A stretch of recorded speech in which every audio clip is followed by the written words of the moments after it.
Assalamualaikum warahmatullahi wabarakatuh. Om Swastiastu, Namo Buddhaya, Salam Kebajikan, Rahayu. Perkenalkan, nama saya Anggi Tri Cahyadi. Saya adalah dosen tetap pada program studi PGSD atau Pendidikan Guru Sekolah Dasar di STKIP Taman Siswa Bima. Pada kesempatan kali ini, saya ingin menyampaikan informasi terkait mata kuliah yang saya ampu, Pendidikan Kesehatan Anak SD. Nah, mata kuliah ini adalah bidang keilmuan yang sesuai dengan keahlian pada bidang keilmuan saya. Mata kuliah ini ditunjukkan untuk mahasiswa PGSD semester 3 dengan kode mata kuliah PD 19309 dan memiliki beban studi sebanyak 2 SKS. Mata kuliah ini diselenggarakan selama 16 kali pertemuan yang terdiri dari 14 kali pertemuan materi serta 2 pertemuan untuk ujian tengah semester dan ujian akhir semester. Mata kuliah ini membahas secara komprehensif tentang berbagai aspek kesehatan anak usia sekolah dasar. Cakupan materi ini meliputi falsafah pendidikan kesehatan, imunisasi, perilaku hidup bersih dan sehat atau PHBS, personal hygiene, kesehatan reproduksi anak dan remaja, kemudian kesehatan mental anak, ada UKS, stunting, hingga pendidikan lingkungan dan aktivitas fisik yang mendukung tumbuh kembang anak secara optimal. Mata kuliah ini bertujuan untuk membekali mahasiswa tidak hanya dalam aspek pengetahuan, tetapi juga dalam keterampilan untuk mendesain program pendidikan kesehatan bagi anak sekolah dasar, baik dalam bentuk media, edukasi maupun praktek nyata yang akan dilakukan oleh mahasiswa ke depannya. Adapun capaian pembelajaran lulusan atau CPL dari prodi yang terkait dengan mata kuliah ini adalah CPL 1, CPL 2, CPL 3, dan CPL 4. Sementara itu, capaian pembelajaran mata kuliah atau CPMK meliputi kemampuan memahami konsep-konsep dasar pendidikan kesehatan, menjelaskan berbagai macam isu-isu kesehatan pada anak, serta mampu merancang program pendidikan kesehatan anak sekolah dasar secara inovatif dan aplikatif. Proses pembelajaran dalam mata kuliah ini mencakup 3 komponen utama, yaitu delivery, interaction, dan assessment. Pada aspek delivery, saya menyampaikan materi melalui tatap muka. Pada aspek delivery, saya menyampaikan selain tatap muka, saya juga menggunakan e-learning dan didukung oleh video pembelajaran lainnya. Kemudian saya juga menggunakan media digital seperti Canva, YouTube, serta sumber belajar yang relevan dengan mata kuliah yang saya ampu. Nah, pada aspek interaction, mahasiswa tidak hanya diajak terlibat aktif melalui diskusi kelompok, tetapi juga diajak untuk merefleksi kasus, kemudian mengerjakan berbagai tugas-tugas proyek yang mendorong kreativitas mereka untuk lebih mandiri. Nah, sementara itu, pada aspek asesmen, saya menerapkan strategi penilaian yang komprehensif dan berorientasi pada proses maupun hasil belajar. Penilaian formatif dilakukan melalui kuis interaktif, tugas individu, serta proyek kelompok untuk memantau perkembangan pemahaman mahasiswa secara berkelanjutan. Di sisi lain, penilaian sumatif dilaksanakan melalui ujian tengah semester atau UTS dan ujian akhir semester atau UAS guna mengevaluasi capaian pembelajaran secara menyeluruh. Dalam mendukung proses ini, saya mengintegrasikan model pembelajaran berbasis proyek dan pengalaman nyata yang menekankan keterlibatan aktif mahasiswa dalam mengaitkan teori dengan praktik di lapangan. Referensi pembelajaran digunakan berasal dari buku teks utama, artikel jurnal bereputasi, serta karya dosen pengampu yang relevan dengan bidang kesehatan anak usia sekolah dasar, termasuk karya saya sendiri. Nah, berikut adalah cuplikan proses pembelajaran pada mata kuliah pendidikan kesehatan anak sekolah dasar dengan materi pertemuan ke-8, yaitu kesehatan reproduksi, yang akan saya bahas dalam video pembelajaran berikut ini. Warahmatullahi wabarakatuh. Waalaikumsalam warahmatullahi wabarakatuh. Salam sejahtera, Namo Buddhaya, Om Swastiastu, Salam Kebajikan. Jadi sebelumnya Sebelum kita mulai perkuliahan pada hari ini, alangkah baiknya kita bersama-sama berdoa dulu menurut kepercayaan dan keyakinan kita masing-masing. Berdoa mulai.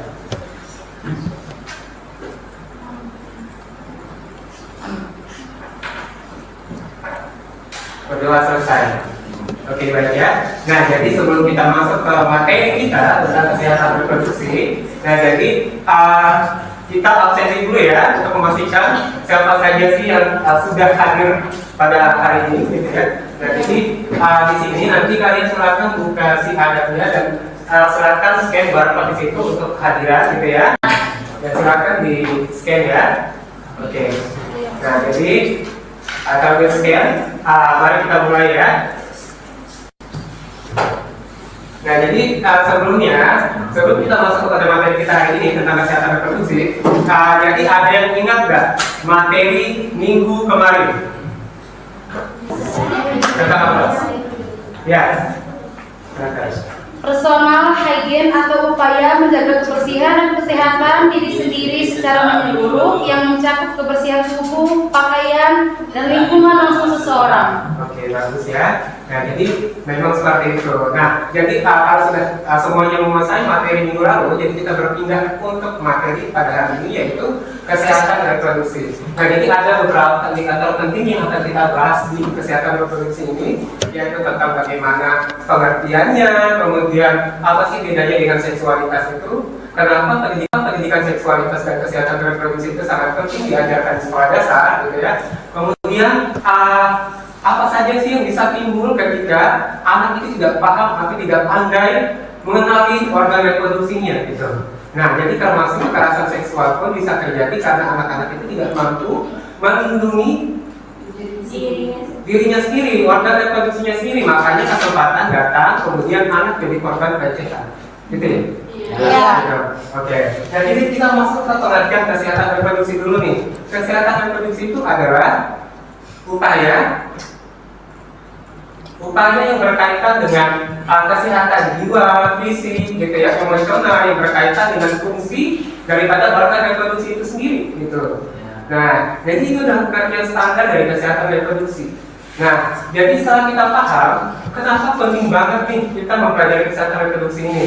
Jadi harus kalian tahu ya, pertama-tama, apalagi sekolah dasar, kesehatan reproduksi itu masih dianggap pendidikan yang tabu dibahas, gitu ya. Padahal pendidikan kesehatan reproduksi itu sangat penting diutarakan atau disampaikan ke anak-anak supaya anak itu paham bagaimana cara merawat organ mereka sendiri, kemudian bagaimana mereka tidak kaget ketika ada perkembangan yang terjadi pada tubuh mereka sendiri, gitu ya. Kemudian mereka bisa mengantisipasi ketika ada perubahan yang terjadi pada tubuh mereka, gitu. Nah, jadi itu harus kita pahami sebagai seorang calon guru, gitu. Dan jadi tugas guru bukan hanya melakukan memberikan pendidikan dasar seperti lain-lain, gitu ya, tetapi juga itu memberikan pendidikan kesehatan juga kepada anak-anak, gitu. Ya, termasuk kesehatan reproduksi ini. Dan jadi banyak mata pelajaran yang bisa kalian selipkan di mata pelajaran IPA, gitu ya. Kemudian olahraga, kemudian agama itu bisa sangat dipelajari dan bisa dibahas masalah tentang kesehatan reproduksi itu.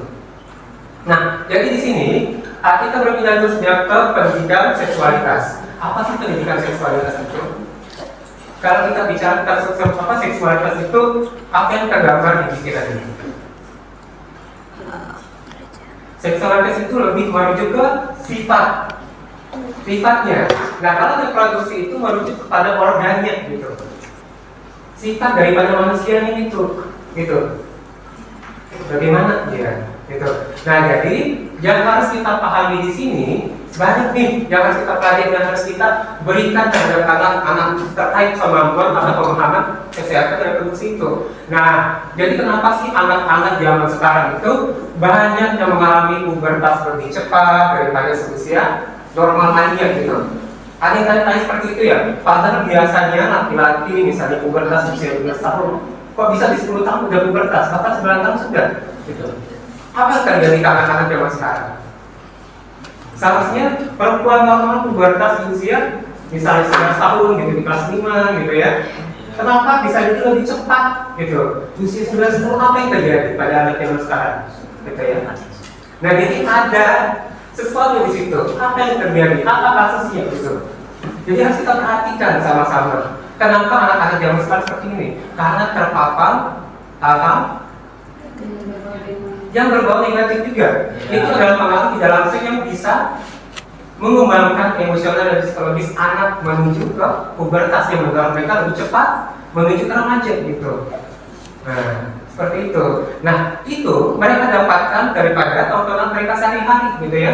Dari TikTok, dari YouTube, kemudian dari sosial media, Facebook dan lain-lain. Anak-anak tontonannya tidak terkontrol oleh orang tua. Gitu ya. Jadi bagaimana caranya? Nah, jadi pendidikan kesehatan dan produksi itu penting sekali diajarkan. Orang tua dan guru sama-sama memiliki tanggung jawab yang besar untuk memberikan pendidikan kesehatan reproduksi terhadap anak-anak, gitu ya. Nah, jangan sampai nanti anak-anak kita tidak tahu bagaimana cara merawat organ reproduksinya sendiri, gitu ya. Nah, sehingga nanti mereka tiba-tiba menstruasi nggak tahu, nggak dikasih tahu sama orang tuanya. Tiba-tiba nangis, keluar darah dan sebagainya, karena mereka tidak punya pendidikan dasar tentang kesehatan reproduksi. Nah, sama kayak laki-laki juga seperti itu. Kenapa begini, kenapa begitu? Karena mereka tidak memiliki dasar dari pengetahuan kesehatan reproduksi, kesehatan seksual juga, gitu. Pendidikan seksualitas itu sangat penting sekali diajarkan oleh guru ke anak-anak sekalian, gitu. Penting ya? Penting banget gitu. Nah, jadi banyak sekali ya, kita lihat survei di Jawa saja. Coba.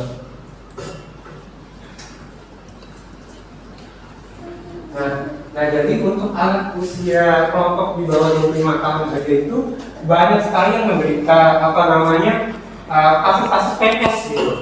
Tahu PMS ya? Tahu. Apa itu PMS?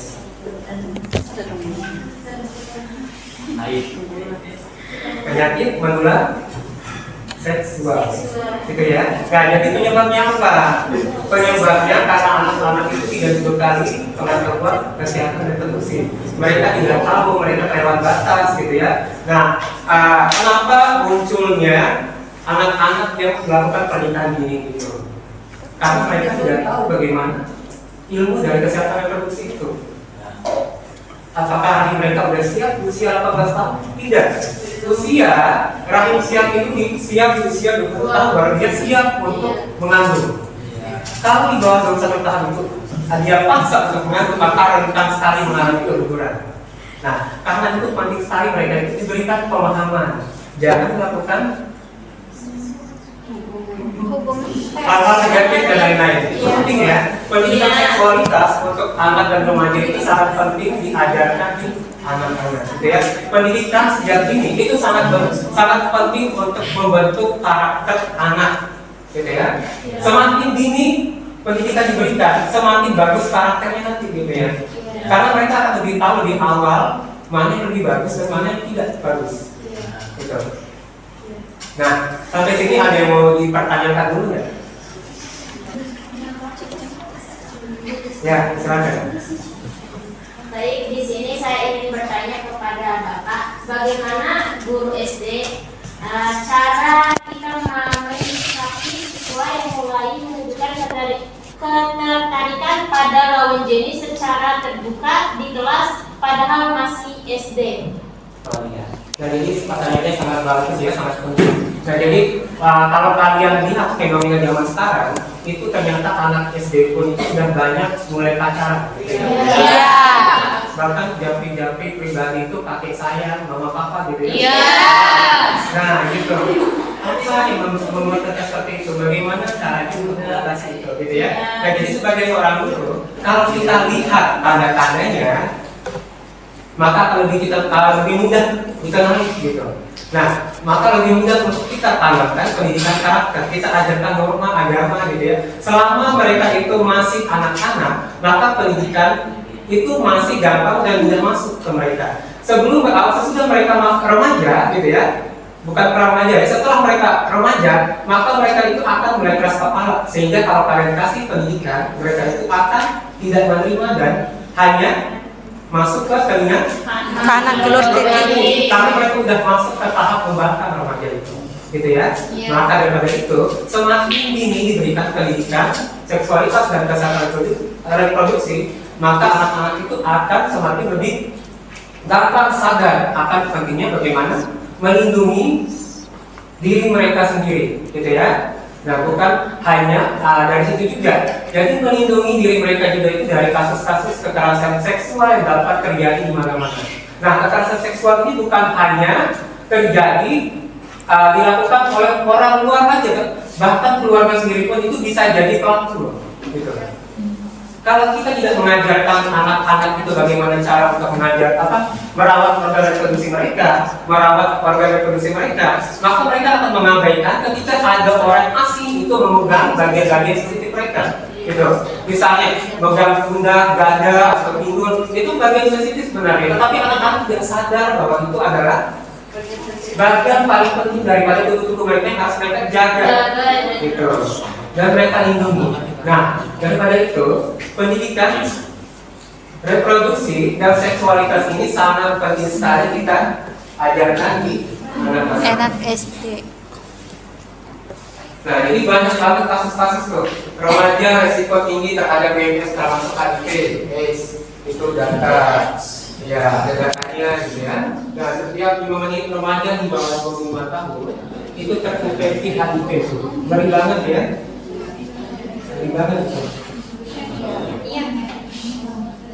Nah, selain di Pulau Jawa itu sudah mulai rekor banget ya. Iya. Sudah rekor kasus-kasus penularan penyakit seksual mereka itu ya. Yang Iya. jadi karena pergaulan bebas, tidak ada kontrol pendidikan dari orang tua dan kurangnya perhatian dari pihak sekolah mungkin. Ya, gitu ya. Nah, jadi tugas kita sebagai tenaga pengajar gitu, atau pendidik gitu ya, sebagai seorang guru adalah membuka mata-mata anak-anak itu lebih luas bahwa mereka itu sangat penting untuk menjaga diri mereka sendiri gitu ya.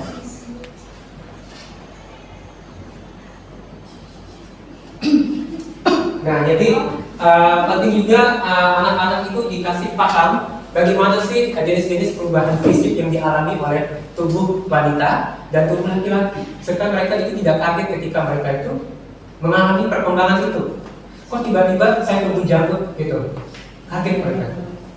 Itu kan salah satu ciri-ciri dari anak remaja ya, pubertas ya. Itu. Kok tiba-tiba ada organ tubuh saya yang berubah gitu. Nah, itu adalah salah satu ciri-ciri dari perkembangan tubuh manusia. Dan kalian sebagai pendidik itu wajib memberitahukan terhadap anak-anak atau calon anak-anak kalian itu adalah perubahan yang wajar terhadap anak-anak atau manusia gitu. Jadi tidak perlu gelisah, tidak perlu galau gitu ya. Apalagi merana ya. Iya. Siapa yang merana di sini? Nah, oke. Jadi gimana ini? Tidak ada pengetahuan ya terkait pendidikan kesehatan reproduksi di kepala kalian ya? Iya. Nah, jadi kalau udah tertanam, Bapak kasih soal studi kasus ya.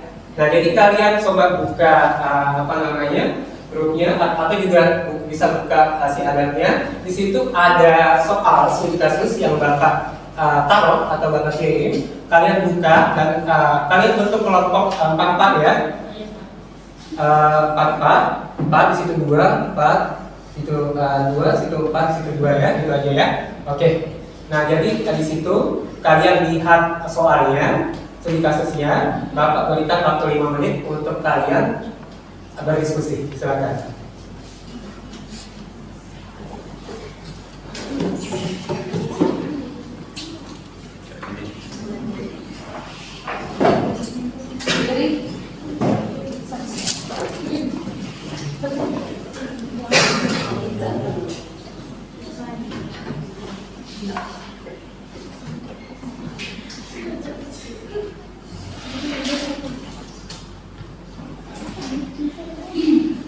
Oke, waktunya udah habis ya.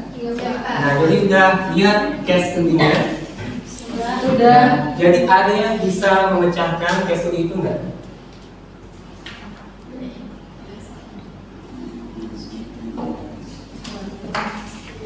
Baca dulu soal kasusnya dan kalian jawab. Siapa yang ingin jawab duluan? Kelompok mana?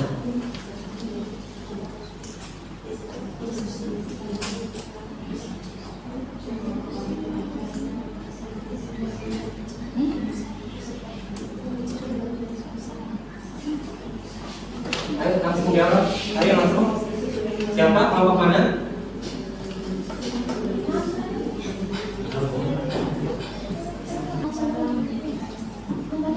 Ayo silakan.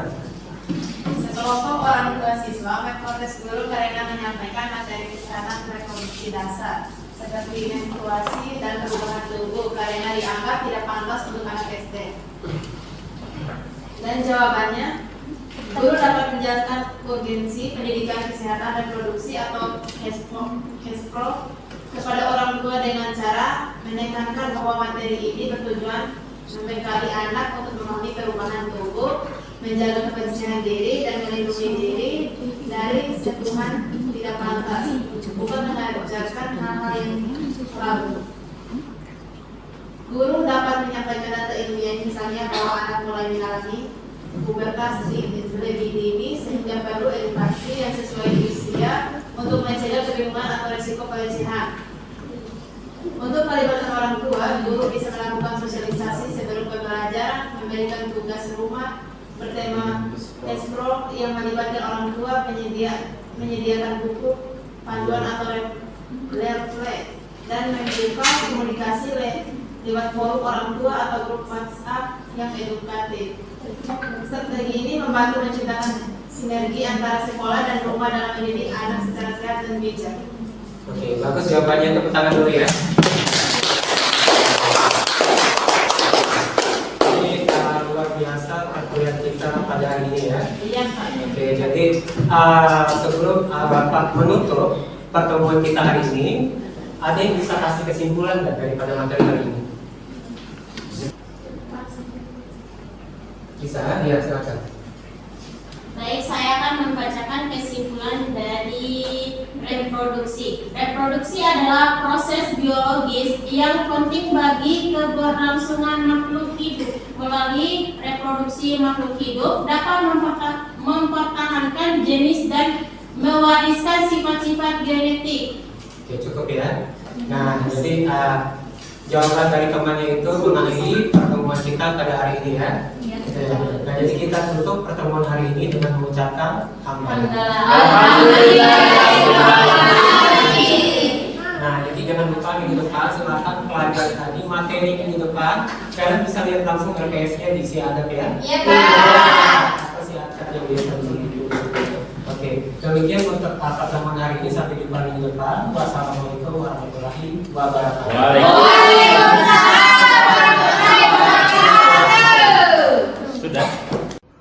Demikianlah video dokumentasi proses pembelajaran untuk mata kuliah pendidikan kesehatan anak sekolah dasar pada program studi PGSD STKIP Taman Siswa Bima.